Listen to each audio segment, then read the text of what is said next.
सर्वात प्रथम मी आमच्या सातारा जिल्ह्यातील सासपडे गावच्या चव्हाण कुटुंबीयाच्या दुःखामध्ये सहभागी होऊन आर्याच्या आत्म्याला शांती लाभो यासाठी ईश्वराकडे प्रार्थना करतो। आणि हा व्हिडिओ बनवण्याचं कारण असं की सन्माननीय मुख्यमंत्री देवेंद्र फडणवीस साहेब तुमच्यापर्यंत हा व्हिडिओ जर पोचला तर नक्की याचा विचार करा की आपल्या महाराष्ट्रामध्ये प्रत्येक वर्षी रावण जाळला जातो। तो फक्त पुतळा असतो। रावणरूपी राक्षसरूपी विकृती संपूर्ण महाराष्ट्रात पसरलेली आहे। त्याचा थोडा तरी कुठे विचार करा। अहो, बदलापूरच्या शाळेतलं ते प्रकरण चिमुरडीवरती झालेला बलात्कार अजून महाराष्ट्र विसरलेला नाही आहे। तोपर्यंत एका विकृत राक्षसानं सातारा जिल्हा सासपडे गावच्या त्या आर्या चव्हाणला 13 वर्षाच्या चिमुरडीला जात्याचा तो पाटा असतो, जातेची जी पाळी असते वरची ती उचलून डोक्यात गाठली, डोक्याच्या चिंध्या केल्या। एवढे विकृत राक्षस आपल्या महाराष्ट्रामध्ये फिरतायत।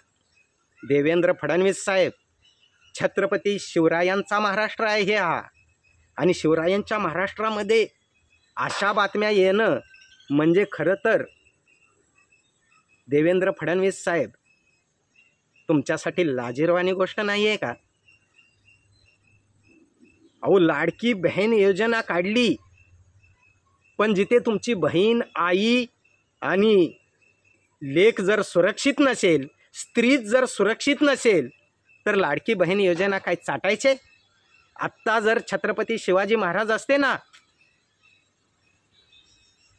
तर सुरक्षा बहीण योजना काढली असती, आणि छत्रपती शिवाजी महाराज असते तर अशा विकृत राक्षसांची हिंमत सुद्धा झाली नसती। कोवळ्या मुलींवरती हात टाकण्याची विकृत वृत्ती महाराष्ट्रामध्ये राहिलीच नसती छत्रपती शिवाजी महाराज असते तर।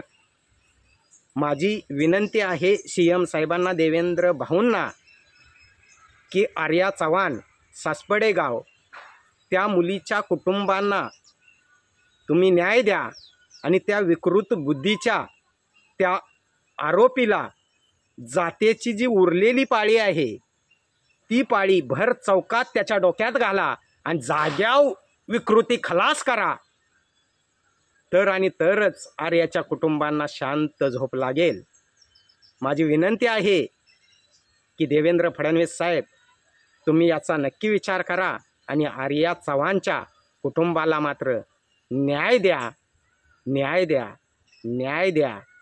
आम्हाला नको तुमची लाडकी बहीण योजना, पण खऱ्या अर्थानं जर तुमच्या बहिणी, तुमच्या लेकी, तुमच्या आई आजी जर लाडक्या असतील ना तर सुरक्षा बहीण योजना काढा, असे विकृत जागेवरती जाळून टाका। एवढीच विनंती आहे देवेंद्र फडणवीस साहेब।